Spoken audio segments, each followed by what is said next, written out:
பேரும் அல்லும்படி 6 முதல் 60% வரை ஆடி தள்ளுபடியுடன் சூப்பர் சரவணா ஸ்டோர்ஸ், சென்னை, மதுரை, கோவை.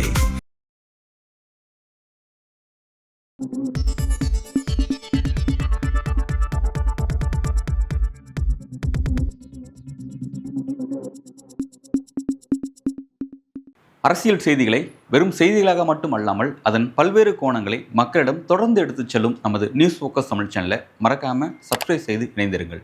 டெல்லியில் போராடக்கூடிய மாணவர்களையும் இளைஞர்களையும் நம்ம என்ன வேணாலும் பண்ணலாம், எவ்வளோ சித்திரவதை பண்ணலாம், கேட்கறதுக்கு ஆளே இல்லை அப்படின்னு நினச்சிட்டு இருந்த மோடி தலைமையான மத்திய பாஜக அரசுக்கு டெல்லி ஹைகோர்ட் ஒரு ஆப்பு இறக்கியிருக்காங்க. அது என்ன அப்படிங்கிறத நம்ம பார்ப்போம். அது கூடவே இந்த பிரச்சனையை முழுக்க மீடியாக்களை ஃபுல்லாத்தையும் தன்னோட கண்ட்ரோலில் வச்சுக்கிட்டு கோடி மீடியாக்களை வச்சுக்கிட்டு இந்த செய்தியை மறைச்சிடலாம் அப்படின்னு நினச்சிட்டு இருந்த பிரதமர் மோடிக்கு ஆப்பு வைக்கும் விதமாக இந்த பிரச்சனை சர்வதேச பிரச்சனையாக மாறி இருக்கு. முக்கியமான விலை போகாத ஒரு சர்வதேச ஊடகம் ஒன்று இந்த பிரச்சனைக்குள்ளே என்ட்ராயிருக்காங்க. அது என்ன அப்படிங்கிறத நம்ம பார்ப்போம். இது கூடவே இந்த போராட்டம் டெல்லியில் மட்டும் இல்லாமல் தமிழ்நாடு உட்பட பல்வேறு இடங்கள் இந்த போராட்டம் நடந்துட்டு இருக்கு. அதோட பரிணாமங்கள் எப்படி இருக்கு அப்படிங்கிறத நம்ம இன்னைக்கு பார்ப்போம்.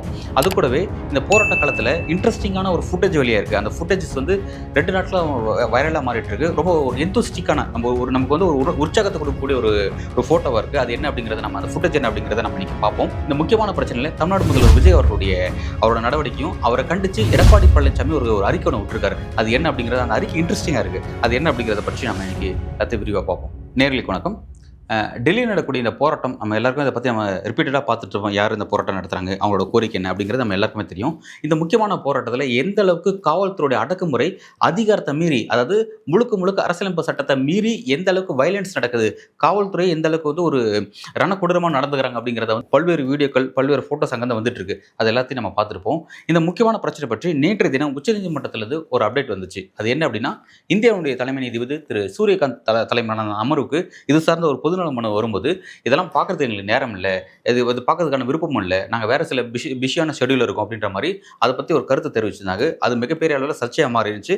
நீதிமன்றத்துக்கு வந்து இதெல்லாம் பார்க்கக்கூட நேரம் இல்லை அப்படின்ற அளவில் ஒரு காட்டமான பொதுமக்களோட பார்வை அது மீது விழுந்துச்சுங்கிறத நம்ம பார்த்தோம். உச்சநீதிமன்றத்தோட பார்வை என்ன நம்ம பார்த்தோம். இது பற்றி பலரும் கூட காட்டமான தங்களை கருத்துக்களை பதிவு செஞ்சாங்க. ஆனால் டெல்லி ஹைகோர்ட்டில் இது சார்ந்த ஒரு முக்கியமான அதிரடி திருப்பம் நடந்திருக்கு. குறிப்பாக வந்து பார்த்தீங்கன்னா இது சார்ந்த ஒரு பொதுநல மனு வந்து டெல்லி ஹைகோர்ட்டில் தாக்கல் செய்யப்பட்டிருக்கு. மனு யாரோட பெஞ்சுக்கு விசாரணைக்கு வந்தது பார்த்தீங்கன்னா டி.கி. உபாத்யா மற்றும் நீதிபதி தேஜஸ் காரியா என்கிற இந்த 2 மாண்புமிகு நீதிபதி அவருடைய அந்த பெஞ்சுக்கு தான் இந்த வழக்கு வந்து விசாரணைக்கு வந்துச்சு. இந்த வழக்கு சார்ந்து மனுதாரர் தரப்பில் ஆஜரான சில மூத்த வழக்கறிஞர்கள் யாருன்னு பார்த்தீங்கன்னா ஹரிகரன் மற்றும் கோபால் சங்கர நாராயண் அப்படின்றவங்க ஆஜராயிருக்காங்க. இதில் ஒரு முக்கியமான டெவலப்மெண்ட் என்ன நடந்திருக்கு அப்படின்னா, இந்த விஷயத்தில் என்ன ஒரு கோரிக்கை என்ன வச்சிருக்காங்க அப்படின்னு பார்த்தீங்கன்னா, இந்த கூட்டத்தை கலைக்க, மாணவர்களோட கூட்டத்தை கலைக்க அரசியலமைப்பு சட்டத்தை விதியை மீறி தேவையில்லாத சில ஆக்டிவிட்டீஸில் காவல்துறை ஈடுபட்டிருக்காங்க. ரொம்ப முக்கியமான விஷயத்தை, அதாவது இது எல்லாத்தையும் ஒரு விசாரிக்கணும் அப்படின்ற மாதிரி விஷயத்தை கொண்டு போய் சேர்த்துருக்காங்க. அதெல்லாம் என்னென்ன அப்படின்னு பார்த்தீங்கன்னா, குறிப்பாக வந்து பார்த்தீங்கன்னா ஆணிகள் அடிக்கப்பட்ட லட்டி, அதாவது வழக்கமாக காவல்துறை கையில் லட்டி தான் இருக்கும். ஆனால் இவங்க வச்சிருந்த அந்த லட்டியில் ஆணி அடிக்கப்பட்டிருக்கு. ஆணி அடிக்கப்பட்ட லட்டியை போராட்டக்காரர்கள் மீது பயன்படுத்தியிருக்காங்க அப்படிங்கிற விஷயத்தை குறிப்பிட்டிருக்காங்க. அதே போல் எலக்ட்ரிக் ஸ்டட் பட்டன்ஸ்னு சொல்லுவாங்க. அதாவது என்னன்னா, இந்த மின்சார தடிகளை கொண்டு அட்டாக் பண்ணியிருக்காங்க அப்படிங்கிற விஷயத்தை குறிப்பிட்டிருக்காங்க.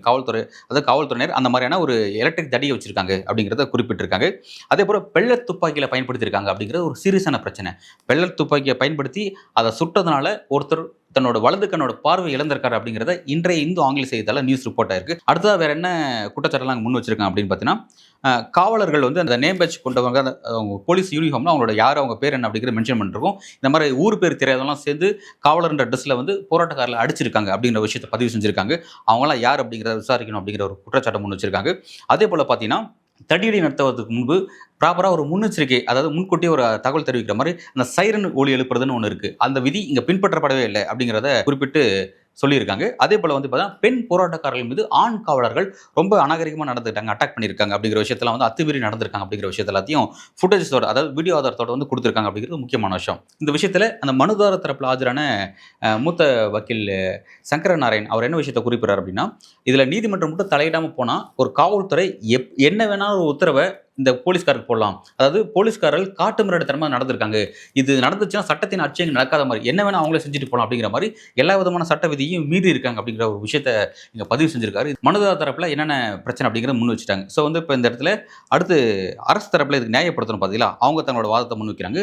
இதுக்காக வந்து கூடுதல் சொலிசிட்டர் ஜெனரல் திரு ராஜு அவர்கள் ஆஜராகி பற்றி பேசியிருந்தார். அவர் என்னென்ன சொல்கிறார் அப்படின்னு பார்த்தீங்கன்னா, காவலர்கள் ஒரு 118க்கும் 120க்கும் மேற்பட்டவங்க வந்து காயப்பட்டிருக்காங்க, அவங்க வந்து சித்திரவதைக்குள்ளா இருக்காங்க அப்படின்னு சொல்லி காவலர்கள் பாதிக்கப்பட்டிருக்காங்க அப்படிங்கிறத பதிவு செய்கிறாங்க. அதே போல் பார்த்தீங்கன்னா போராட்டக்காரர்கள் வந்து வன்முறையில் ஈடுபட்டாங்க, அவங்க வந்து பார்த்தீங்கன்னா சில கற்களை வச்சு தாக்கினாங்க அப்படிங்கிற விஷயத்தில் வந்து கற்களை தூக்கி காவலர்கள் மீது எரிஞ்சாங்க அப்படிங்கிற விஷயத்தெல்லாம் குறிப்பிடுறாங்க. அதே போல் வந்து புல்லட் துப்பாக்கிகள், அந்த மின்சார தடிகள் இதெல்லாம் நாங்கள் பயன்படுத்தவே கிடையாது, இதெல்லாம் வந்து வதந்தி, அவங்க வந்து தேவையில்லாத விஷயத்த வந்து இங்கே வந்து ரூமர்ஸாக அங்கே பேசிகிட்டு இருக்காங்க அப்படிங்கிறத குறிப்பிட்றாங்க. வெறும் சமூக வலைத்தளத்தில் வந்து ஒரு வீடியோ வச்சு இவங்க வந்து புகாரை கொடுக்குறாங்க, இதுக்கான எந்த விதமான மெட்டீரியல் எவிடன்ஸ் இல்லை அப்படின்ற ஒரு முக்கியமான குற்றச்சாட்டை அரசு தரப்பு வக்கீல் வந்து இந்த விஷயத்தில் முன் வச்சிருக்காங்க. இப்போ வந்து நீதிபதி வந்து மனுதாரர் தரப்பு விஷயத்தையும் அரசு தரப்பு விஷயத்தையும் கேட்டதுக்கப்புறம் என்ன முடிவு பண்ணியிருக்காங்க அப்படின்னா, இது காவல்துறையுடைய தனிப்பட்ட செயல் அப்படின்னு சொல்லிட்டு கடந்து போக முடியாது, விஷயங்கள்லாம் பார்த்தா சீரியஸாக இருக்க மாதிரி தெரியுது. ஸோ வந்து இந்த விஷயத்தை பற்றி இமீடியட்டாக வந்து டெல்லியில், குறிப்பாக டெல்லியில் ரேகா குப்தா தலைமையில் பாஜக அரசு நடந்துட்டு இருக்கு, அந்த பாஜக அரசும் அந்த பாஜக அரசின் கீழே இருக்கக்கூடிய காவல்துறையும் உரிய பதிலை கொடுக்கணும்னு சொல்லிட்டு டைம் ஃப்ரேம் ஃபிக்ஸ் பண்ணி வழக்கை தள்ளி வச்சிருக்காங்க.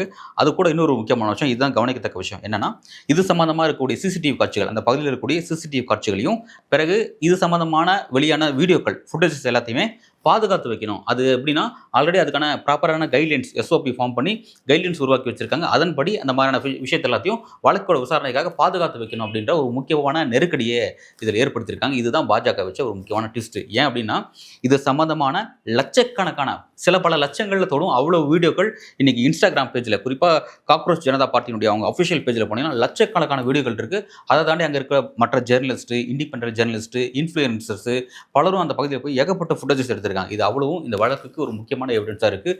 ஸோ வந்து இது கவனிக்கத்தக்க ஒரு திருப்பமாக மாறி இருக்குது. நீதிமன்றத்தை பொறுத்த வரைக்கும் அவ்வளோ சாதாரணமாக ஒரு காவல்துறை அரசாங்கத்தோட உத்தரவை நிறைவேற்றுவதற்காக கண்மூடித்தனமாக நடந்துக்கிட்டு ஈஸியாக தப்பிச்சு போயிட முடியாது அப்படிங்கிற விஷயத்த இந்த சம்பவம் உணர்த்திருக்கு. வெயிட் பண்ணி பார்க்கலாம், பாஜக அரசு, டெல்லி பாஜக அரசும் காவல்துறை என்ன பதில் கொடுக்குறாங்க, நீதிமன்றம் அதுக்கப்புறம் எப்படி ரியாக்ட் பண்ண போகிறாங்க அப்படிங்கிறத நம்ம வெயிட் பண்ணி பார்க்கலாம். நம்ம அடுத்த சப்ஜெக்டை பற்றி இப்போ பேசுவோம். வழக்கமாக வந்து இந்த முக்கியமான பிரச்சனையை பற்றி இன்றைக்கு வரக்கூடிய நாளிதழ்கள் தங்களோட முதல் பக்க செய்தி எப்படி கையாண்டிருக்காங்க அப்படிங்கிறத நம்ம பார்ப்போம். அதில் வந்து இந்த விஷயத்தில் எப்படி கையாண்டிருக்கான்னு பார்த்துருங்க. தினத்தந்தி செய்தி பார்த்தீங்கன்னா வந்து தர்மேந்திர பிரதான் பதவி விலக கோரி 3வது நாளுக்கு அமளி, நீட் விவகாரத்தை விவாதிக்க தயார், மத்திய அரசு அறிவிப்பு, இதெல்லாம் ஓகே ஒரு பக்கம். கீழே ஒரு பாருங்க செய்தி, நீட் விவகாரத்தை பற்றி, அதாவது ராகுல் காந்தியுடைய அந்த கைதுங்கிறது கண்டிக்கப்பட வேண்டிய விஷயம் அப்படின்னு சொல்லிட்டு நீட் அகற்றப்படணும்னு சொல்லிட்டு முதல்வர் விஜயோட படத்தை போட்டு முதல்வர் விஜய்க்கு ஆதரவாக ஒரு செய்தியை போட்டாங்க. பக்கத்தில் பாருங்க இன்னொரு விஷயம், இது என்ன அப்படின்னா, இந்த காலை உணவு திட்டம், அதாவது அரசு மற்றும் அரசு உதவி பெறக்கூடிய பள்ளிக்கூடங்களை வழங்கக்கூடிய காலை உணவு திட்டத்தோட பேரை வந்து மாற்றிருக்காரு, காமராஜர் காலை உணவு திட்டம் அப்படின்னு சொல்லிட்டு விஜய் அவர்கள் பேரை மாற்றிருக்காரு. ஏன் மாற்றினார் அப்படிங்கிறத வரும் நாட்டில் அதை பற்றி வாதிப்போம். இப்போ அந்த டாபிக் இல்லை, இதுதான் ஃப்ரண்ட் பேஜ் நியூஸ். சரிங்களா, தினத்தந்தியோட ஃப்ரண்ட் பேஜ் நியூஸ். பாஜக ஆதரக்கூடிய வலதுசாரி ஊடகமான தினமலர் பத்திரிகையிலேருந்து இந்த விஷயத்தில் வந்து பார்த்தீங்கன்னா ஃப்ரண்ட் பேஜில் வந்து கோர்ட் வந்து கவர்மெண்ட் நோட்டீஸ் அனுப்பியிருக்காங்க, இந்த விஷயத்தில் கேள்வி கேட்டு நோட்டீஸ் அனுப்பிச்சிருக்காங்க அப்படிங்கிற விஷயத்தை வந்து ஃப்ரண்ட் பேஜ்லேயே மென்ஷன் பண்ணி அந்த டெல்லி ஹைகோர்ட்டோட செய்தியை வந்து ரொம்ப அழகாக காமிச்சிட்டாங்க. ஆச்சரியமாக இருக்குது. ஏன் வந்து வழக்கமாக தினமலர் வந்து இந்த மாதிரியான செய்தியை வந்து கொண்டு போயிட்டு எங்கேயோ ஒழிச்சு வச்சிருப்பாங்க, பட் ஃப்ரண்ட் பேஜில் போட்டுருக்குங்கிறது கொஞ்சம் ஆச்சரியமான விஷயம் அப்படிங்கிறத பார்க்குறோம். அடுத்து வழக்கமாக வந்து தி இந்து சொல்லவே தேவையில்லை, ஃப்ரண்ட் பேஜில் வழக்கமாக சொல்லியிருக்காங்க. வழக்கமாக அவங்க எப்படி வந்து என்னென்ன பிரச்சனை இருக்கோ அரசுக்கு எதிரான எதிர்ப்பு செய்தி வந்து முதல் பக்கத்தில் அழகாக பிரிண்ட் பண்ணியிருக்காங்க. Delhi high court seeks government response on police actions during CJP march, என்ன நடந்துச்சு அப்படிங்கிறத கேட்டு ஃப்ரண்ட் பேஜ் தான் நியூஸ் எதாவது போட்டிருக்காங்க. எஸ், நல்ல விஷயம். இப்படி தான் இருக்கக்கூடிய பத்திரிகைகள் ஹெட்லைன்ஸை கையாளுறாங்க, ஃப்ரண்ட் பேஜ் நியூஸ் கையாளுறாங்க அப்படிங்கிறத நம்ம பார்த்துட்டோம். அடுத்த விஷயத்துக்கு நம்ம வருவோம். பாஜக அரசு வந்து இதை வந்து கையாளுவதற்கு திணறிட்டு இருக்காங்க. இது எப்படா கையாளுறது அப்படின்னு பார்த்துட்டு இருக்காங்க. அதாவது அந்த மாணவர்கள்ட்ட பேச்சுவார்த்தை நடத்த சொல்லி கூப்பிட்டா பேச்சுவார்த்தைக்காக அப்ரோச் பண்ணுறாங்க. இதில் சிஜேபி ஒரு தெளிவான நிலைப்பாடு எடுத்துட்டாங்க. அவங்க என்ன தெரியுமா சொல்கிறாங்க, நாங்கள் வந்து போராட்ட காலத்துலேருந்து எதிர்த்து வந்து பேச்சுவார்த்தை நடத்த மாட்டோம், உங்களுக்கு பேச்சுவார்த்தை நடத்தணும்னா நீங்கள் ஸ்பாட்டுக்கு வாங்க, எங்களோட போராட்ட காலத்துக்கு வாங்கன்னு சொல்லிட்டு வெல்கம் பண்ணியிருக்காங்க. இது ஒரு இன்ட்ரெஸ்டிங்கான டைமென்ஷன். சரிங்களா, அதாவது மாணவர்கள்ட்ட ஏன் இந்த அளவுக்கு ஒரு மன உறுதி இருக்குது தெரியுங்களா. அதாவது இதை பற்றி நான் இன்னைக்கு என்னுடைய அரசியல் அறிவியல் மற்றும் பொது நிர்வாகத்துறையினுடைய சென்னை பல்கலைக்கழகத்தினுடைய முன்னாள் அதோடைய துறை தலைவராக இருந்த பேராசிரியர் மணிவன் அவர்கள்ட்ட நான் பேசிக்கிட்டு இருந்தேன். அவர் ஒரு விஷயத்தை குறிப்பிட்டார். என்னன்னா, தென்னிந்தியாவை சேர்ந்த போராட்டக்காரர்களுடைய அவங்களோட இயல்பு தன்மை அடிப்பில் வேற மாறுபட்டது, வட இந்தியா கம்பேர் பண்ணும்போது இவங்களோட தன்மை மாறுபட்டது. வட இந்தியாவில் ரொம்ப மூர்க்கமாக இருப்பாங்க, அவங்க அவ்வளோ சாதாரண போராட்ட காலத்துக்கு வர மாட்டாங்க, வந்தால் வீரியம் குறையாமல் நிற்பாங்க, அவங்களோட அடிப்படையாக அந்த தன்மை இருக்குது. குறிப்பாக ஹரியானா, டெல்லி, பஞ்சாப், பிறகு வந்து உத்தரப்பிரதேஷ், இந்த அந்த சரௌண்டிங்கில் இருக்கவங்க அவங்க ஒரு விஷயத்தில் பிடிமானம் நின்னாங்கன்னா அவங்களோட விஷயம் வந்து ரொம்ப மூர்க்கமாக அவங்க ஃபைட் பண்ணுவாங்க அப்படின்ற ஒரு விஷயத்தை குறிப்பிட்டார். ஸோ ஒரு இன்ட்ரெஸ்டிங்கான டைமென்ஷனாக இருக்குது. இவ்வளோ அடியும் பட்டு இவ்வளோ சித்தாவதையும் பட்டு அவங்க பின்வாங்காமல் அங்கே நிற்கிறாங்க அப்படின்னா உண்மையிலே வந்து அது சல்யூட், அதுக்கு வந்து நம்ம ஒரு பெரிய ஒரு ராயல் சல்யூட் வச்சாகணும். அந்தளவுக்கு ஒரு தரமான ஒரு போராட்டத்தை செஞ்சுட்டு இருக்காங்க. ஸோ அவங்க என்ன சொல்கிறேன்னா, ஸ்பாட்டுக்கு வாங்க, எங்கள் கூட ஸ்பாட்டில் வந்து நீங்கள் வந்து டீல் பேசுங்க, நாங்கள் அங்கே வரமாட்டோம் அப்படிங்கிறத திட்டவட்டமாக மறுத்துருக்காங்க. இது ஒரு இன்ட்ரெஸ்டிங் டைமென்ஷன்.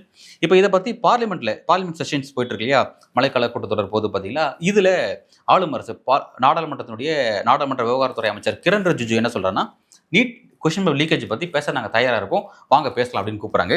ஆனால் அதுக்கு காங்கிரஸை சேர்ந்த திரு மல்லிகார்ஜுன கார்கே சரி, ராகுல் காந்தி சரி ஒரு முக்கியமான ட்விஸ்ட் வச்சிருக்காங்க. என்னன்னா, ஃபர்ஸ்ட் கல்வி அமைச்சர் தர்மேந்திர பிரதான பதவி நீக்கம் செய்யுங்க, அப்புறம் பேச்சுவார்த்தைக்கு வருவோம், அதுக்கப்புறம் இதை பற்றி டிபேட் பண்ணலாம் அப்படின்ட்டு இருக்காங்க.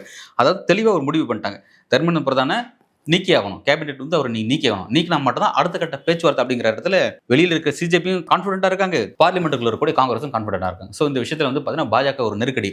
அவங்க சொல்கிற மாதிரி தர்மேந்திர பிரதான் அவர்களை பதவியை நீக்கிட்டு பேச்சுவார்த்தைக்கு போனாங்கன்னா அங்கே ஆளும் அரசுடைய வாய்ஸ் குறைஞ்சிரும், அவங்க அங்கேயே அவங்களுடைய இந்த டிமாண்டிங் பார்கெனிங் பவர் குறைஞ்சிரும். ஸோ வந்து அதை தவிர்க்கிறதுக்காக தான் வந்து இந்த விஷயத்தில் வந்து திரும்ப திரும்ப அதே பாதையிலே போயிட்டு இருக்காங்க அப்படிங்கிறத பார்க்குறோம். இதை தாண்டி பார்த்தீங்கன்னா இன்னொரு முக்கியமான டைமென்ஷன் வந்திருக்கு. அது என்ன அப்படின்னா, இடையில வந்து இப்போ நேற்றைய முந்தின தினம் பார்த்தீங்கன்னா வந்து லோக்சபாவுடைய எதிர்க்கட்சி தலைவர் ராகுல் காந்தி என்ன பண்ணார், பிரதமர் மோடியுடைய வீட்டை முற்றுகையிட்ட ஒரு போராட்டத்தை செஞ்சார்.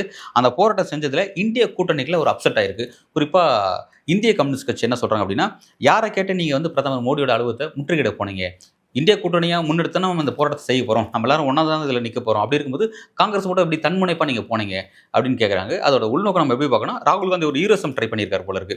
ஹீரோசமாக நம்ம தனியாக இதில் வந்து ஐக்கான தெரியும் அப்படின்னு நம்ம ட்ரை பண்ணியிருக்காரு. ஓகே, அது அவர் இன்ட்ரெஸ்ட். அதாவது உங்களுக்கு எதிர்க்கட்சின்னு சொல்லி நீங்கள் எதிர்க்கட்சி தலைவராக இருப்பீங்க, உங்களுக்காக மக்கள் பிரச்சனைக்கு இவ்வளோ பிரச்சனை காத்திருக்கு, அந்த பிரச்சனைலாம் நீங்கள் எடுத்து அரசியல் செஞ்சு உங்களை நீங்கள் ஒரு ஹீரோவை காட்டிக்க மாட்டீங்க. ஒரு மாணவர்களும் இளைஞர்களும் ரத்த சிந்தி வேர்வை சிந்தி உயிரை விட்டு போராட்டம் பண்ணிட்டு இருக்காங்க, அதில் நீங்கள் ஹீரோசமாக ட்ரை பண்ணுறீங்க. சரி, ஓகே, பார்க்குற மக்களை அதை பற்றி கருத்து சொல்லுங்கள். ஸோ வந்து இதை வந்து சிபிஐ வந்து கண்டிச்சிருக்காங்க. கண்டிச்சதுக்கப்புறம் ராகுல் காந்தி என்ன சொல்கிறாருன்னா, அது திடீர்னு எடுத்த முடிவுங்க, நாங்கள் ப்ரீ பிளான் பண்ணலை, ஸோ சாரி, நாங்கள் இனிமேல் வந்து டிஸ்கஸ் பண்ணி செய்கிறோம் அப்படிங்கிற விஷயத்தை வந்து காங்கிரஸ் தரப்பு தான் சொல்லியிருக்காங்க. ஓகே, இதெல்லாம் ஒரு முக்கியமான டைமென்ஷனாக போயிட்டுருக்கு. இப்போ நம்ம பேசிட்டு இருக்க இந்த நிமிஷத்தில் வந்து பிரதமர் நரேந்திர மோடி இதில் ஒரு முக்கியமான நிலைப்பாடு எடுத்திருக்காரு. அதாவது இந்த கொஸ்டின் பேப்பர் லீக் ஆகுது பார்த்தீங்களா, லீக் ஆகிறத பற்றி இமீடியட்டாக வந்து ஃபாஸ்ட் ட்ராக் கோர்ட் ஒன்று, அதாவது ஒரு விரைவு நீதிமன்றத்தை இது சார்ந்து இந்த பிரச்சனைக்காக மட்டுமே விரைவு நீதிமன்றத்தை அமைக்க போகிற புதுசாக அந்த நீதிமன்றம் இந்த மாதிரியான பர்டிகுலர் பிரச்சனையை ரொம்ப வேகமாக அட்ரஸ் பண்ணும் அப்படின்ற ஒரு விஷயத்தை கொடுத்துருக்காரு.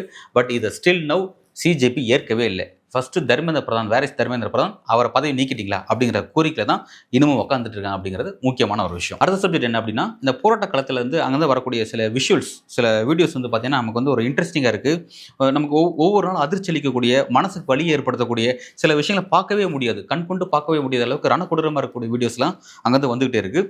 அந்த வகையில் நேற்றைக்கு கிட்டத்தட்ட ஒரு 2 நாட்களாகவே நேற்றைய முந்தின நாள் இரவுல இருந்து வந்து சர்க்குலேட் ஆகக்கூடிய ஒரு முக்கியமான ஒரு வீடியோ என்ன அப்படின்னா, அந்த போராட்ட காலத்தில் குண்டர்கள், RSS சேர்ந்த சில குண்டர்கள் உள்ள பூந்திருக்காங்க. அவங்க போலீஸே கிடையாது, ஆனால் போலீஸோட உடையில இருந்துட்டு சில இடத்துல போலீஸ் உடையே இல்லாமல் சாதாரண உடையில கூட இருந்துட்டு மாணவர்களையும் அந்த இளைஞர்களையும் அடித்து துன்புறுத்தக்கூடிய காரியத்தை நம்ம பார்த்துட்டு இருக்கோம்.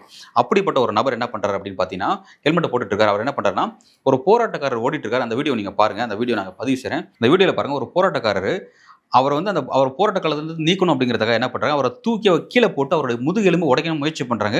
ஆனால் அவர் கீழே விழுந்த உடனே அவர் என்ன பண்ணுறாரு, குதிரை வேகத்தில், குதிரை எப்படி வந்து தட்டி விட்டால் உடனே எந்திரிச்சிருக்கும், அந்த மாதிரி அவர் கீழே விழுந்த உடனே அப்படியே எந்திரிச்சு தேசிய கொடியை தூக்கி கையில் பிடிச்சிட்டு தன்னோட போராட்டத்தை கண்டினியூ பண்ணுறாரு.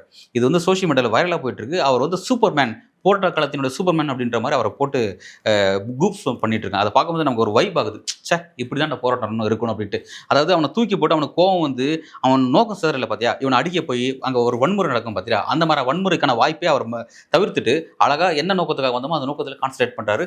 Yes, really salute. இந்த சம்பவம் வந்து ரொம்ப இன்ட்ரெஸ்டிங்காக இருக்குது. அடுத்ததாக போராட்ட காலத்துலேருந்து வந்து ஒரு பர்டிகுலர் ஒரு இமேஜ், ஒரு ஜஸ்ட் ஒரு இமேஜ் தான், விஷுவல் கிடையாது, இமேஜ் தான். அந்த இமேஜை பார்த்தாவே நமக்கு எப்படியோ தோணுது. அதை பார்த்தா நமக்கு வந்து இந்த பெண்களை வந்து சக்தி வாய்ந்தவங்க, நாரி சக்தி, பிரதமர் மோடி கூட சொல்வார், நாரி சக்தி, பெண்களுக்கு சக்தி கொடுக்கணும், பெண்களுக்கு 33% இடஒதுக்கீடு கொடுக்கணும், அவங்கள முன்னேற்றணும் அப்படின்னு சொல்லி வாய்க்கிலேயே பொய் பேசிட்டு இருப்பார் பார்த்தீங்களா. அந்த மாதிரி அந்த காட்சியெல்லாம் வந்து பொய்த்து போகிற மாதிரி ஒரு பெண் வந்திருக்காங்க. ஒரு சின்ன பெண்ணு தான் அவங்க. அதாவது ஒரு 20-30 ஆண்கள் இருக்காங்க. அந்த ஆண்களை போலீஸ் அடிக்க வராங்க. அதை தடுத்து ஒரு பெண் வந்து அவங்க திரும்பி அவங்களோட முதுகு காமிச்சிட்டு நின்றுட்டு இருக்காங்க. அடி வந்து அந்த பெண் மேலே தான் விழுந்தா. அந்த போலீஸ் லட்டி தூக்கி இழுக்கிறாரு. அந்த அடி பெண் மேலே தான் விழும். செம பிக்சர் இது, யார் எடுத்தாங்கன்னு தெரியல. ஒரு கவசம் மாதிரி நிற்கிறாங்க, போராட்டக்காரர்கள் ஒரு கவசம் மாதிரி நிற்கிறாங்க. அந்த அடி ஒன்று விழுந்துச்சுன்னா அவங்க எலும்பு உடஞ்சிரும், ஏன்னா அவங்க ரொம்ப அவ்வளோ ஒல்லியாக இருக்காங்க. ஆனால் அவங்க அதை தாங்கி நிற்கிறாங்க. ஒரு போராட்டங்கள் வந்து இதுவரை நம்ம உண்மை நம்பிட்டு இருந்தால் அவளும் அப்படியே தலைகளை மாற்றி காட்டிடும். அந்த மாதிரியான சில காட்சியெல்லாம் வந்து அது அன்எக்ஸ்பெக்டடாக ஒரு மூமெண்ட்டில் நிகழும். அந்த மாதிரியான காட்சி இது அமைஞ்சிருக்கு. ரொம்ப இன்ட்ரெஸ்டிங்காக இருக்குது. ஏராளமான ஃபுட்டேஜஸ் இருக்குது, ஏராளமான வீடியோஸ் இருக்குது. எல்லாத்தையும் நம்ம பேசிகிட்டே இருக்க முடியுது. ஆனால் அவ்வளோ விஷயங்கள் இருக்குது. நம்மளை ரொம்ப கவர்ந்த, ரொம்ப நம்மளை கவனத்தை ஈர்த்த 2 முக்கியமான ஒரு விஷுவல்ஸையும் ஒரு இமேஜஸையும் நான் இங்கே கொண்டு வந்திருக்கேன். அதே போல் வந்து இன்னொரு முக்கியமான விஷயம், இது டெல்லி போராட்டக்கலை கிடையாது. இது வந்து மும்பையில், மகாராஷ்டிராவில் கூட மும்பை போராட்டக்களத்துலேருந்து ஒரு காவல்துறையோட ஒரு போராட்டக்காரர்களை நசுப்பதற்காக ஒரு வஜ்ர வாகனம் மாதிரி ஒரு வாகனம் வந்து காவலரோட வாகனம் ஒன்று வருது. அந்த வீடியோவை பாருங்கள். ஒரு பெண் அப்படியே கையில் அந்த வாகனத்தை நிப்பாட்டி வச்சிருக்காங்க. அந்த வாகனத்தை தன்னை மீறி தாண்டி போயிடாமல் இருக்கிறது அதை ஹோல்ட் பண்ணுறாங்க. ஒரு பெண்ணால் அந்த வாகனத்தை நிச்சயமாக வந்து பீட் பண்ண முடியாது. வாகனத்தை டிரைவர் ஹோல்ட் பண்ணி வச்சிருக்காரு. அந்த பெண் நிப்பாட்டினதுக்கப்புறம் அவங்க பின்னாடி சுற்றி மற்ற போராட்டங்கள்லாம் வந்துட்டாங்க. அப்படியே அந்த போலீஸ் நிப்பாட்டி அந்த விஷயத்தை டீல் பண்ணுறாங்க. அதை பேசிட்டு இருக்காங்க. எங்கள் போராட்டத்தை டிஸ்டர்ப் பண்ணாதீங்க அப்படின்ற அளவில் பேசிட்டு இருக்காங்க. இதுவும் மிகப்பெரிய வந்து வைரலாக போயிட்டு இருக்கு. ரொம்ப இன்ட்ரெஸ்டிங்காக இருக்குது. இந்த விஷயம்லாம் பார்க்கும்போது போராட்டக்களம் வந்து ரொம்ப எனர்ஜெட்டிக்காக இருக்குது. அந்த அளவுக்கு வந்து களத்தில் வந்து யாரும் தொய்வடியாமல் பல கட்ட போராட்டத்தை பல்வேறு பகுதியில் முன்னெடுத்துட்டு இருக்காங்க. அதை பற்றி நம்ம பின்னாடி பேசுவோம். அதுக்கு முன்னாடி வேறு சில விஷயம் இருக்குது. அதை பார்த்துட்டு நம்ம வந்துடுவோம். நம்ம அடுத்ததாக நம்ம பார்க்கக்கூடிய ஒரு முக்கியமான விஷயம், இது சர்வதேச பிரச்சனையாக மாறிடுச்சு. ஒரு முக்கியமான ஊடகம் உள்ள வந்திருக்குன்னு சொன்னோம் பார்த்தீங்களா? அது ஏன் அதை பற்றி சொல்கிறேன் அப்படின்னா, இன்றைக்கி இந்த பிரச்சனை சீரியஸான பிரச்சனையாக போயிட்டு இருக்கு. இதை பற்றி இன்றைக்கி வந்து தேசிய ஊடகங்கள் எல்லாமே வந்து பார்த்தீங்கன்னா போராட்டக்காரர்களுக்கு எதிராகவும் அங்கே இருக்கக்கூடிய அடக்குமுறை செய்யக்கூடிய காவலர்களுக்கு ஆதரவாகவும் பாஜக அரசுக்கு ஆதரவாக தான் டிபேட் நடத்திட்டு இருக்காங்க. அப்படி தான் நிரேஷன் செட் பண்ணிட்டு இருக்காங்க. எவ்வளோ பத்திரிகைகள், எவ்வளோ நேஷனல் மீடியாஸ் ஃபுல்லாக அப்படி தான் போயிட்டு இருக்காங்க. அவ்வளோ தமிழ்நாட்டிலே பல மீடியாக்கள் அப்படி தான் செயல்பட்டு இருக்காங்கிறது நமக்கு நல்லா தெரிஞ்ச விஷயம். பட் இந்த இடத்துல விலை போகாத ஒரு மீடியா உள்ள வந்திருக்கான்னு நான் சொன்னேன் பார்த்தீங்களா? அது வேறு எதுவும் கிடையாது. அல் ஜஸீரா இங்கிலீஷ் பத்திரிகை தான். அல் ஜஸீராவை பற்றி நான் சொல்லவே தேவையில்லை. ஏன் அல் ஜஸீராக்கு இந்த அளவுக்கு நீங்கள் இம்பார்ட்டன்ஸ் கொடுக்குறீங்க ஒரு கேள்வி கேட்கலாம். ஏன் சொல்கிறேன் அப்படின்னா, உலகத்தில் இங்கே இருக்கக்கூடிய பல நாடுகளுக்கு பத்திரிகை துறை இருக்குது. ஆனால் எந்த பத்திரிகையாலுமே காசாவில் யாருமே ஒர்க் பண்ணவே இல்லை. காசாவில் எந்த பத்திரிகையாளருக்கும் ரிப்போர்ட்டர் கிடையாது. இந்த பத்திரிகைக்கு மட்டும் தான் ரிப்போர்ட் இருக்குது. ஏன் சொல்ல வரேன்னா, இந்த காசாவோட ரிப்போர்ட்டர் மட்டும் அந்த காசா பகுதியில், அதாவது அமாஸுக்கும் இஸ்ரேலுக்கும் நடந்த போராட்டம் இருக்குது பார்த்தீங்கன்னா, அந்த போராட்டத்தில் குறிப்பிட்ட அந்த காசாவில் வெறும் ஆயுதமே இல்லாமல் அங்கே வாழக்கூடிய அப்பாவி மக்கள், அந்த அப்பாவி முஸ்லீம் மக்களை அப்படியே ஒரு நாளைக்கு 100 மரணம் சாதாரணமாக கொல்லப்பட்டுட்டே இருக்கும். இஸ்ரேல் ராணுவம் வந்து அவ்வளோ கொடுமையும் அவ்வளோ அத்துமீறலையும் அங்கே செஞ்சுட்டு இருக்காங்க. மிகப்பெரிய அசால்ட்டாக ஒரு 100 கொலையை அப்படியே செஞ்சுட்டு போயிட்டே இருப்பாங்க. அந்த மக்கள் சாப்பாட்டுக்காக பிச்சை ஏந்தி நிற்கிறாங்க. பிச்சை எடுக்கிற மக்களை அதாவது அங்கே இருக்கக்கூடிய மருத்துவ முகாமையில் குண்டு போட்டு அங்கே கொள்ளுவாங்க. அப்பாவி மக்களை தான் கொண்டுட்டு இருப்பாங்க. அவ்வளோ கொடுமை அங்கே நிகழ்த்திட்டு இருந்தாங்க. எதுக்கு சொல்ல வரேன்னா, அது ரொம்ப மோசமான இடம் அந்த காசா ஸ்ட்ரிச்சுங்கிறது. அந்த பகுதியில் அல் ஜஸீரா மட்டும் ரிப்போர்ட்டர்ஸ் வச்சுருக்காங்க. கிட்டத்தட்ட அந்த இடத்துல செய்தி சேகரிக்கிறதுக்காக மட்டுமே 50 ரிப்போர்ட்டர்ஸை கொல்லப்பட்டிருக்காங்க. இஸ்ரேலுடைய ராணுவத்தால் அல் ஜஸீரா ரிப்போர்ட்டர்ஸ் கொல்லப்பட்டிருக்காங்க. ஸோ துணிஞ்சு அந்த இடத்துல செய்தி சேகரக்கூடிய ஒரே நிறுவனம் இந்த அல் ஜஸீரா தான். ஸோ அல் ஜஸீரா, அதனால தான் அந்த அல் ஜஸீராக்கு இந்த அளவுக்கு ஒரு அழுத்தம் கொடுத்து அதை பற்றி பேசிகிட்டு இருக்கேன். ஒரு முக்கியமான ஊடகம் அந்த அல் ஜஸீரா இங்கிலீஷ் பத்திரிகையானது இப்போ இந்த பிரச்சனைக்குள்ளே இறங்கியிருக்காங்க. தொடர்ச்சியாக இங்கே இருக்கக்கூடிய செய்திகளை சேகரித்து இதை பற்றி டெல்லியில் அவங்க இன்றைக்கி அவங்களோட அல் ஜஸீராவுடைய ட்விட்டர் பேஜில் இங்கே பதிவு செய்கிறேன் பாருங்கள். அந்த ஸ்க்ரீன்ஷாட் இங்கே பதிவு செய்கிறேன் பாருங்கள். அதில் பாருங்கள், அந்த ஒரு விஷயத்தை கண்டென்ட் வார்னிங் சொல்லிட்டு கண்டென்ட்டை பிளர் ஆக்கிட்டாங்க. டெல்லியில் நடந்த அவ்வளோ கொடுமையும் அவங்க விஷுவல்ஸாக ஒன்று சேகரித்து வெளியிட்டிருக்காங்க. ரொம்ப முக்கியமான விஷயம். அதை வந்து அவங்க செய்தி எப்படி குறிப்பிட்டிருக்காங்கன்னு பார்த்துக்கோங்க. அந்த செய்தி கூட இங்கே பதிவுகிறேன். அதாவது, videos emerge showing police using increasingly violent methods to stop India students protest movement in the capital New Delhi. More than 100 students have reportedly been injured amid claims some were hit by pellet guns. அதாவது நான் சொன்ன மாதிரி அந்த particular அந்த கன்னை வச்சு attack பண்ணியிருக்காங்க. அதோட இமேஜஸ் எல்லாத்தையும், அதோட ஃபுட்டேஜஸ் எல்லாத்தையும் அவங்க பதிவு செஞ்சுருக்காங்க. ஒரு இன்ட்ரெஸ்டிங்கான விஷயம். இப்போ இவங்க உள்ள வந்திருக்காங்க. இது அவ்வளோ சீக்கிரம் மோடியால் எல்லாம் அவங்க நிச்சயமாக அவங்கள விலைவெல்லாம் பேசி வாங்க முடியாது. இது போக இந்த போராட்டத்தினுடைய ஐக்கானாக இருந்த சோனம் வாங்ஸ் அவர்கள் போராட்டத்தில் அவர் ஹாஸ்பிட்டலில் இருந்துட்டு ஒரு உண்ணாவிரதம் செஞ்சுட்டு இருக்காரு. அதையும் வந்து அல் ஜஸீரா வந்து வெளியிட்டிருக்காங்க. அவருடைய விஷயத்தையும் வெளியிட்டிருக்காங்க. ஸோ வந்து இவங்க உள்ள வரதுங்கிறது இந்த பிரச்சனையை சர்வதேச அளவுக்கு கொண்டு போகிறாங்க. இது வந்து ஏற்கனவே நான் சொல்லியிருக்கேன். இந்த அல் ஜஸீரா பத்திரிகையுடைய ரொம்ப முக்கியமான இடத்துல அவங்க ரிப்போர்ட்டர்ஸ் வச்சு செய்தி சேகரிக்கிறாங்க. ரொம்ப கவனிக்கத்தக்க ஒரு ஆத்தென்டிக்கான ஒரு மீடியா இவங்க அது உள்ளே வந்திருக்காங்க. அப்படிங்கிறது போது இந்த பிரச்சனை சர்வதேச அளவில் போகுது. நிச்சயம் மோடியால் இது இந்தியாவுக்குள்ளே இதை மூடி மறைக்கணும்னு நினச்சா அது அவர் கையை மீறி போயிடுச்சு அப்படிங்கிறத அதை பார்க்க வேண்டியதாக இருக்குது. அடுத்ததில் ஒரு முக்கியமான விஷயம், அதுங்க பதிவு செஞ்சலாம். இப்போ ஏற்கனவே இந்த போராட்டக்காரர்களை இவங்க ஒடுக்கலாம்னு நினைக்கிறாங்க, இதை முடிக்கலாம்னு நினைக்கிறாங்க. ஆனால் இது அடுத்த கட்டத்தில் நகர மாதிரி இருக்குது. அது ஏன் அப்படின்னா, விவசாயிகள் இந்த போராட்டத்துக்கு ஆதரவு வர இருக்காங்க. ஏற்கனவே விவசாயிகளுக்கு வேற ஒரு பிரச்சனை இருக்குது. அது என்னன்னா, இடையில அமெரிக்காவுக்கும் இந்தியாவுக்கும் போடப்பட்ட அந்த வர்த்தக ஒப்பந்தத்தில் விவசாயிகளுடைய பிரச்சனை சீரியஸான பிரச்சனை இருக்குது. அவங்க பிரச்சனையை அவங்களோட வாழ்வாதாரத்தை காலி பண்ணுற மாதிரியான அந்த வர்த்தக ஒப்பந்தம் அமைஞ்சு முடிஞ்சிருக்கு. ஸோ அதில் பாதிக்கப்பட்ட விவசாயிகள் ஹரியானாவிலிருந்தும் குறிப்பாக அந்த பஞ்சாப் பகுதியிலிருந்தும் வந்து இப்போ டெல்லி நோக்கி போராட்டத்துக்கு வர இருந்தாங்க. அவங்க வந்து அந்த கோரிக்கையும் வரப்போகிறாங்க, மாணவர்களோட கோரிக்கையும் உட்கார போகிறாங்க அப்படின்ற விஷயம். ஸோ அவங்களாம் வந்தாங்கன்னா அது இன்னும் அடுத்த கட்டத்துக்கு விரியும் பெறும். ஏற்கனவே நம்ம பார்த்தோம், அந்த 3 வேளாண் சட்டத்துக்கு எதிராக விவசாயிகள் 1.5 வருஷம் போராடினாங்க. 1.5 வருஷம் போராடி 800 பேர் இறந்து போனாங்க. அவ்வளோ தீவிரமான ஒரு போராட்ட குணம் முக்கியவங்க. அவங்களாம் உள்ள வந்தாங்கன்னா இது ஷேப் வந்து அடுத்த கட்டத்தை மாறும்.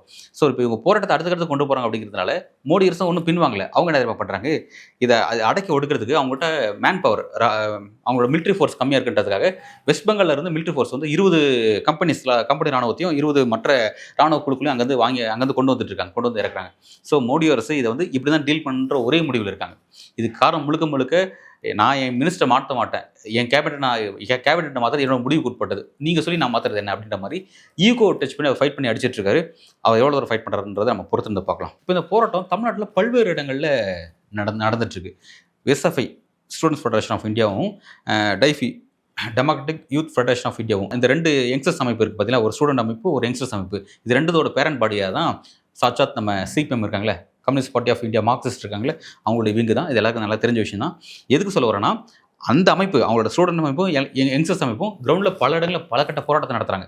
அவங்க போராட்டம்லாம் ரொம்ப வீரியமாக மாறிட்டு இருக்கு. ஏன்னா நேற்று தினம் பார்த்தீங்கன்னா வந்து இங்கே எழும்பூர் ராஜராஜ ஸ்டடி திட்டம் அவங்க நடத்தின போராட்டத்தில் காவல்துறை அடித்து காலில் ஜவ்வு கிழிஞ்சிருக்கு, கை எலும்பு உடஞ்சிருக்கு. அரசு ஓமதுரை மருத்துவமனையில் இன்பேஷண்டாக அட்மிட் ஆகி ட்ரீட்மெண்ட் போயிட்டு இருக்கு.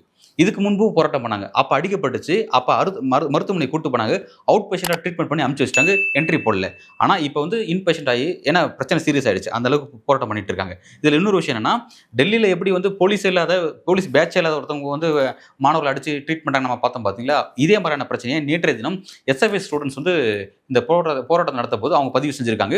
எங்களை அடிச்சு ஏற்றுனாங்க, அவங்களுக்கு வந்து நேம் பேட்சே இல்லை, அவங்க பேரை எங்களால் பார்க்க முடியல அப்படின்னு சொல்லியிருக்காங்க. ஸோ அதே பேட்டன் தான் இங்கே இருக்குது அப்படிங்கிற ஒரு அதிர்ச்சலிக்கூடிய விஷயத்தை சொல்கிறாங்க. ஒரு சீரியஸான இடத்துக்கு இது போயிட்டு இருக்கு. தமிழ்நாட்டில் குறிப்பாக சென்னையில் பல இடங்களில் போராட்டம் எடுத்து ஸ்பேஸை குறைச்சிட்டு இருக்காங்க. இப்போ வரைக்கும் வந்து ஸ்பேஸை குறைக்கல, ஸ்பேஸை கொடுக்கல. இப்போ வரைக்கும் போராட்டம் எங்கே போயிட்டு இருக்கு அப்படின்னா, நம்ம கம்யூனிஸ்ட் பார்ட்டி ஆஃப் இந்தியா இருக்காங்க பார்த்தீங்களா, டி நகரில் அவங்களோட அலுவலகம் இருக்குது பார்த்தீங்களா, பாலன் இல்லம்னு நினைக்கிறேன். அங்கே தான் போராட்டம் போயிட்டு இருக்கு. அங்கே மட்டும் தான் வந்து கிட்டத்தட்ட வந்து ஒரு பலரும் வந்து போயிட்டு இருக்காங்க. அந்த இடத்துல ஒரு பேஸ் உருவாயிருக்கு, போராட்டத்துக்கான ஒரு பேஸ் உருவாயிருக்கு. நிறைய பேர் வந்து அந்த போராட்டத்தில் கலந்துக்கிறாங்க. ஒரு இன்ட்ரெஸ்டிங்காக இருக்குது. அவசியம் வாய்ப்பு இருந்தால் சென்னையில் இருக்கவங்க யாராவது போய் பாருங்கள். ரொம்ப சிறப்பாக போயிட்டு இருக்கு அந்த போராட்டம்.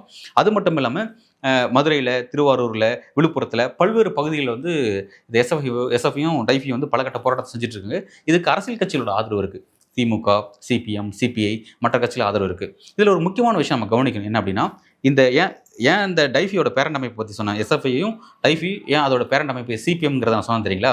இவங்க 2 பேர் களத்தில் இறங்கி போராடிட்டு இருக்காங்க. சிபிஎம் இருக்குது பார்த்தீங்களா, சிபிஎம்முடைய பொதுச் செயலாளர் திரு சண்முகம் இருக்கார் பார்த்தீங்களா, அவர் இதில் என்ன திரும்ப நிலைப்பாடு எடுத்திருக்கிறாரு. இந்த மாதிரி போராட்டக்காரர்களை காவல்துறை இப்படி அடித்து ட்ரீட் பண்ணுறதுங்கிறது வன்மையாக கண்டிக்கத்தக்கதுங்கிறாரு. காவல்துறை கண்டிக்கத்தக்கதான். காவல்துறை மந்திரி விஜய் அவர்கள் கண்டிக்கல. ஏன்னா இவங்க அந்த அரசுக்கு ஆதரவு கொடுத்து வச்சிருக்காங்க. விஜய் அரசு மைனாரிட்டி கவர்மெண்டெல்லாம் ரன் ஆகிட்டு இருக்கு. அவங்க மெஜாரிட்டி இல்லை இல்லையா, அந்த மெஜாரிட்டிக்காக அந்த அரசுக்கு ஆதரவு கொடுத்தது யாருன்னா அந்த சிபிஎம், சிபிஐ தான். சிபிஐயில் வந்து ஜனநாயக சக்தின்னு சொன்னார் விஜய். அந்த ஜனநாயக சக்தி தான் இன்னைக்கு இவ்வளோ பேர் வந்து ஜனநாயகமே இல்லாமல் போட்டு அடிச்சு சித்திரவதை பண்ணிட்டு இருக்கு.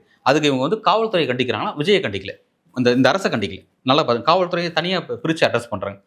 இந்த அளவுக்கு இவங்களோட அரசியல் போயிட்டு இருக்குன்னு பாருங்க. சிபிஎம் அரசியலும் சிபிஐயோட அரசியலும். திருமாவளவன் பற்றி சொல்லவே தேவையில்லை. அவர் ஸ்க்ரீன்லேயே இல்லை. அவர் அதாவது பாஜக எதிர்க்க, இந்த நீட்டு விஷயத்துக்கு காரணமான பாஜக எதிர்க்க திமுகவையும் தாவேக்காவும் ஒன்று சேரன்னு சொன்னார். அவர் ஒன்று சேரன்னு சொன்னவர் 2 பேரும் இழுத்து பிடிங்க பார்க்கலாம். ஏங்க நீங்கள் விஜய் கூட்டு வாங்க பார்க்கலாம். திருமாவளவன் அவர்கள் போயிட்டு உங்கள் கூட்டணியோட தலைவராக இருக்கக்கூடிய விஜய் போய் நீங்கள் கூட்டு வாங்க பார்க்கலாம். திமுக தயாராக இருக்கான்னு நான் நினைக்கிறேன். ஓகே, 2 பேரும் கூட்டத்தை இணைச்சது ஒரு போராட்டத்தை முன்னெடுக்க சொல்லுங்கள் திருமாவளவன் அவர்களை.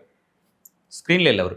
சரி, ரைட். அவங்களோட கொள்கை எல்லாம் எந்த அளவுக்கு வந்து அவங்க பூசி வச்சிருந்த அந்த கொள்கை வேசம்லாம் எந்த அளவுக்கு கலந்துருக்குன்னு சொல்லிட்டு பலரும் போட்டு விமர்சனம் பண்ணிட்டு இருக்காங்க. அதை நம்ம அப்புறம் பார்ப்போம். ஸோ தமிழ்நாட்டில் பல இடங்களில் பல கட்ட போராட்டத்தை இந்த அமைப்பை செஞ்சுட்டு இருக்காங்க. அது உண்மை வரவேற்கத்தக்க விஷயம். இந்தியா ஃபுல்லாக பாட்னாவில், டெல்லியில், பீகாரில் பாட்னாவில் நடந்துட்டு இருக்கு, மகாராஷ்டிரா நடந்துட்டு இருக்கு. பல ஸ்டேட்ஸில் இந்த போராட்டம் வந்து அடுத்த கட்டத்தை நோக்கி நடந்துட்டு இருக்கு. ஆனால் தமிழ்நாட்டில் இது எப்படி இருக்குது? தமிழ்நாட்டிலேயும் இந்த போராட்டத்தை நம்ம பார்த்தோம்ல, இது ஒரு பக்கம் இருந்தாலும் இன்னொரு ஒரு காட்சி இருக்குது. அது என்ன காட்சி தெரியுங்களா? நம்ம முதல்வர் விஜய் அவருடைய அவர் இறுதி திரைப்படம்னு சொன்னேன். அவர் இறுதி திரைப்படம் சொல்லியிருக்காரு, அதனால அது இறுதின்னு நம்ம வச்சுக்கிறோம். இப்போ ஜனநாயகம் படம் இன்னைக்கு ரிலீஸ் ஆயிருக்கு. கொடுமையை பார்த்தீங்கன்னா, இந்த படத்தை போய் பார்த்துட்டு ஏற்கனவே இந்த ரீல்ஸ் வரையெல்லாம் சுற்றிட்டு இருக்கு இந்த டிவி காட்சி. முழுக்க வெறும் பொழுதுபோக்குல ஒரு ரீல்ஸ் எதை பார்த்தாலும் ரீல்ஸாக போட்டு தள்ளிட்டு இருக்காங்க. அது அந்த முதல்வரில் ஆரம்பிச்சு அந்த கட்சியினுடைய கடைசி கேடர் வரையும் எல்லாருமே அதே போக்கில் போயிட்டு இருக்காங்க. ஸோ அந்த ரீல்ஸ் வரி, உச்சக்கட்ட ரீல்ஸ் வரி இன்னைக்கு வந்து ஒவ்வொரு திரையரங்கிலிருந்து வெளியாகிட்டு இருக்கு. ஜனநாயக படம் எங்கே ஓடிச்சு அங்கே எல்லா ரீல்ஸ் வரையும் வெளியாகிட்டு இருக்கு. ஒவ்வொரு அமைச்சரும் படத்தை பார்த்து அழுதுட்டு இருக்காங்களாம். இது கடைசி படமாக பார்த்து அழுதுட்டு இருக்காங்களாம். அதாவது டெல்லியில் முதுகு கிழிஞ்சு அந்த முதுகு தோல் அப்படியே பட்டை கிழிஞ்சு தொங்குது. அந்த பல்லட் கண்ணில் அடித்து கண்ணு பிச்சுட்டு போயிடுச்சு. மண்டல இதாக இருக்குது, ஹெட் இன்ஜுரியாக இருக்குது, கண் இன்ஜுரியாக இருக்குது. பல இடங்களில் போராட்டக்காரர்களை வந்து போலீஸ் தடுப்பு காவல் வச்சுருக்காங்க. எங்கே வச்சுருக்கான்னு தெரியல. பேரண்ட்ஸால் குழந்தைகளை ரீச் பண்ணவே முடியல. ஸோ சீரியஸாக போயிட்டுருக்கு. அங்கே அழுதுட்டு இருக்கான். அப்படி போயிட்டு இருக்கு. அது எதுக்காகனா, அது சினிமா படத்துக்காக யாரும் அந்த போராட்டம் பண்ணல. வாழ்வாதார பிரச்சனைக்காகவும், உரிமைக்காகவும், மருத்துவ கனவுக்காகவும், பெரிய ஒரு கல்விக்காகவும் போராட்டம் பண்ணிட்டு இருக்காங்க. இங்கே நம்ம ஆளுங்க கண்ணந்த தண்ணீர் வருது. படத்து பேர் ஜனநாயகன். இங்கே ஜனநாயக பிரச்சனை ஒன்று ஓடிட்டு இருக்கு. ஜனநாயகமே இங்கே இல்லைன்னு பெரிய பிரச்சனை ஓடிட்டு இருக்கு. இதுக்கு அந்த ஜனநாயக வாயை தான் தன்னோட திருவாய் மலரவே இல்லை. அந்த படத்தை பார்த்துட்டு இவங்களும் அழுதுட்டு உட்காந்துருக்காங்க. எப்படியாப்பட்ட அமைச்சர்களும் எப்படியாப்பட்ட எம்எல்ஏக்களும் நம்ம தேர்ந்தெடுத்திருக்கோம் பார்த்தீங்களா? 108 தொகுதிகளில் தேர்ந்தெடுத்த வேற லெவல் மக்கள், தமிழ்நாட்டு மக்கள். ஓகே, எல்லா மக்கள் பார்த்துட்டு கருத்து சொல்லுவாங்க, உங்களோட கருத்துக்கள்னு சொல்லுங்கள். ஒவ்வொரு மக்கள் இந்தியாவே வேற விஷயத்த நினச்சி அழுதுட்டு இருக்கு. இவங்களாம் எதை வச்சு அழுதுட்டு இருக்கான்னு பாருங்க. இதில் மண்சோறு சாப்பிட்றாங்க. இந்த கொடுமைக்கு மண்சோறு சாப்பிட்றது, முட்டி போட்டு நடக்கிறது, எல்லா அசிங்கத்தையும் அரங்கேற்றிட்டு இருக்காங்க. தமிழ்நாட்டுடைய பேரே கேவலமாகி போச்சு இந்த விஷயத்தில். இப்போ அதாவது ஒரு கொள்கை தெளிவில்லாத ஒரு அரசியல் கிரவுண்ட்லேருந்து உருவாகாத ஒரு மூவ்மெண்ட்லேருந்து கீழேருந்து கிரவுண்ட்லேருந்து உருவாத ஒரு அமைப்பு, ஒரு நபர் அரசியலுக்கு வந்தால் அவர் சிஎம் ஆனா எவ்வளோ கொடுமை நடக்குமோ அவ்வளோ கொடுமை இன்றைக்கி தமிழ்நாட்டில் நடந்துட்டு இருக்கு. அதை எல்லாத்தையும் நம்ம பார்த்துட்டு இருக்கோம். சரி, ஓகே, அதை நம்ம செகண்டரியாக பேசுவோம். இந்த விஷயத்தை பற்றி அதிமுக பொதுச் செயலாளர் திரு எடப்பாடி பழனிசாமி ரொம்ப அழகாக ஒரு விஷயத்தை சொன்னார். நீரோ மன்னன் வந்து அந்த பிடல் வாசிரியர் கதை தெரியல, ஊரே 10 எரிஞ்சிட்டு இருக்கும்போது அந்த ஊரோட மண் வந்து பிடல் வாசிட்டு இருந்தாராம். ஊர் 10 எரிஞ்சிட்டு இருக்கான், அவர் இசை வாசிக்கிறான். அந்த மாதிரி ஊரே 10 எரிது நீட்டு பிரச்சனையும் தர்மேந்திர பிரதான் ராஜினாமா பண்ணணும் அப்படின்ற பிரச்சனை ஓடிட்டு இருக்கு. இங்கே நம்மால் ஜனநாயகன் படத்தை பார்த்துட்டு ஃபயர் விட்டுட்டு அதுக்கு அழுதுட்டு உட்காந்துட்டு இருக்காங்க. எடப்பாடி பழனிசாமி ரொம்ப அழகாக சொன்னார், இது நீரோ அரசுன்னு சொன்னார். ஏற்கனவே எதிர்க்கட்சி தலைவர் உதயநிதி ஸ்டாலின் இதுக்கு வந்து சோபா மாடல் அரசுன்னு பேர் வச்சிருக்காரு. இப்போ வந்து புதுசாக நீரோ அரசுன்னு பேர் வச்சிருக்காங்க. நீரோ மண் அந்த கான்செப்டை சொல்லி நீரோ அரசுன்னு பேர் வச்சிருக்காங்க. அதாவது இங்கே ஒரு அரசு ஒன்று இருக்காங்கிறதே தெரியல. டெல்லியில் ராகுல் காந்தி கைது செய்கிறத தமிழ்நாட்டோட முதல்வர் விஜய் அவர்கள் கண்டிக்கிறார். ஜனநாயக விதிமீறிய செயல் கண்டிக்கிறார். அதே விஷயத்தை இங்கே போராடக்கூடிய எஸ்எஃப்ஐ ஸ்டூடெண்ட்ஸும் டைஃபியும் அடிச்சு சித்திரவதை பண்ணி ஏற்றுறாங்க. இதை செய்கிறது வருது. டெல்லியில் அதை செஞ்சால் அவர் கண்டிப்பாராம், இங்கே இதே அவர் கவர்மெண்ட்டுக்கு செய்யுமா? இது யாரை ஏமாதற்காது? அதாவது நம்ம தமிழ்நாட்டை வந்து ஒரு முற்போக்கு மண், ஃபார்வர்டாக திங்க் பண்ணுவோம், 69% இடஒதுக்கீடு வச்சுருக்கோம், பேருக்கு பின்னாடி சாதி கிடையாது, ரொம்ப நம்ம ஃபார்வர்டாக திங்க் பண்ணுறோம், நம்ம அப்படியே நம்மளை பிராண்ட் பண்ணி வச்சிருந்தோம். ஏன்னா இந்தியாவுமே வழிகாட்டுவோம், கல்வி ரீதியாகவும் மருத்துவ ரீதியாகவும் நம்ம வழிகாட்டுவோம் அப்படின்ற மாதிரி நமக்கு ஒரு பேர் இருந்துச்சு. ஆனால் இன்றைக்கி வட மாநிலங்கள் வந்து இப்போ மதவாத சக்தி பின்னாடி போகிறான், பாஜக ஓட்டு போகிறான், மாட்டை வணங்குறான் அப்படின்னு சொல்லிட்டு அவன் நம்ம கிண்டல் பண்ணி பேசியிருந்தோம். இன்றைக்கி அவன் சரியான பாதையில் ஒரு முக்கியமான போராட்டத்தை மிகப்பெரிய எதிர்ப்பு தாண்டி களத்தில் நின்றுருக்கான். இன்றைக்கி நம்ம வந்து இதை என்ன பண்ணிகிட்டு இருக்கோம்? நம்ம தமிழ்நாட்டோட அரசியல், தமிழ்நாட்டில் ஒரு கொள்கை தெளிவட்ட அரசு வந்து நம்ம எப்படி வழிநடத்திட்டு இருக்கோம்? நம்மளை ஏனைய முக்கியத்துவம் வாய்ந்த இந்த போராட்டத்தில் இதை லீட் பண்ண வேண்டிய இடத்துல இருக்க தமிழ்நாடு இன்றைக்கி எப்படி இருக்குது அப்படின்னா, முதுகு தெனவெடுக்குதுன்றதுக்காக கொல்லிக்கட்டை எடுத்து முதுகு சுரிஞ்சிட்டா நம்ம என்ன செய்வோம்? அந்த மாதிரியான இடத்துல இன்றைக்கி போய் நின்றுருக்கு. முற்போக்காக நடக்கிற அந்த போராட்டத்துக்கும் நமக்கும் சம்மந்தமே இல்லாத இடத்துல நம்ம தலைகளை மாதிரி நிற்கிறோம். நம்ம அரசு வச்சு சொல்கிறேன் நான். இதோட அடுத்த கட்டம் எங்கே போய் முடிய போகுது, தமிழ்நாடு அடுத்து எப்படி நகர இருக்குது அப்படிங்கிறது தெரியல. ஒரு நாட்களில் தமிழ்நாடு தெளிவு நகரதாங்கிறத நம்ம பொறுத்திருந்து பார்க்கலாம். நன்றி.